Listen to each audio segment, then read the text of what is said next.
Private sector leaders in the Analytics Association of the Philippines say they are ready to help government in its plans to blockchain the national budget.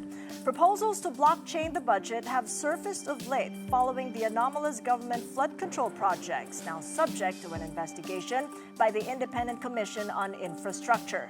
Outspoken thought leaders with Ben Teehankee, chair of the Responsible AI Council, and Michelle Alarcon, president of the Analytics Association of the Philippines, and these are what they had to say. Well, I'll have my take. I think Michelle has a deeper take on this. But essentially, my point is anything that involves technology has to be handled very carefully. Agreed. Because there's a lot of hype surrounding these technologies. And so responsible people have to be part of the oversight of these technologies. You will remember when we implemented automated elections in 2010. In fact, we were a path breaker in automated elections, but we discovered all of the problems later, right? Lack of transparency on the code, the corruption that happened. So when we implement technology, first we have to make sure the human capacity to responsibly oversee it is already in place. Otherwise, we get, the sweep of hype and FOMO, fear of missing out, takes over.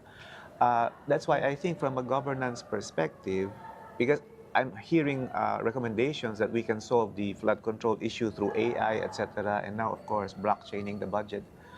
But again, it's always humans who are making the important decisions. Any technology can be compromised by a human with a criminal intent. That's a law. There is no technology that has been invented that can stop a criminal mind who is highly motivated.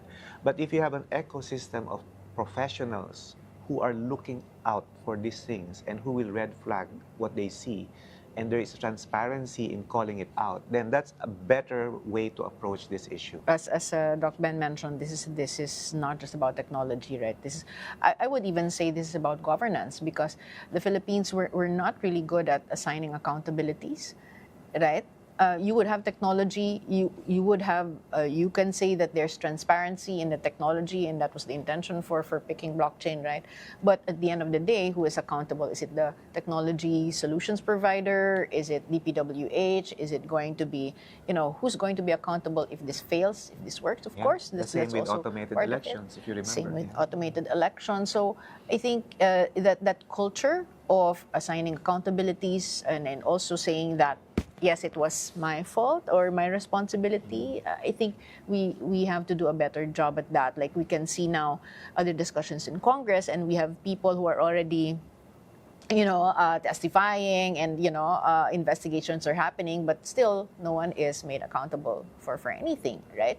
But I think in the ecosystem, the intention is to first make people aware, and it is a bit sad that we are just talking about ethics now, and it's been there in business ethics, right? And we were talking about data ethics earlier on in early days of AAP, because that is very important for data practitioners to know about, and also the end users. And now we talk about AI ethics, right? So ethics has been there all along, but it's becoming more of an afterthought.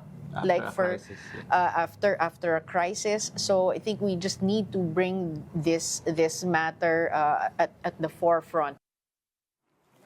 Catch my full interview with Ben and Michelle on Thought Leaders, live streamed on YouTube and other social media channels.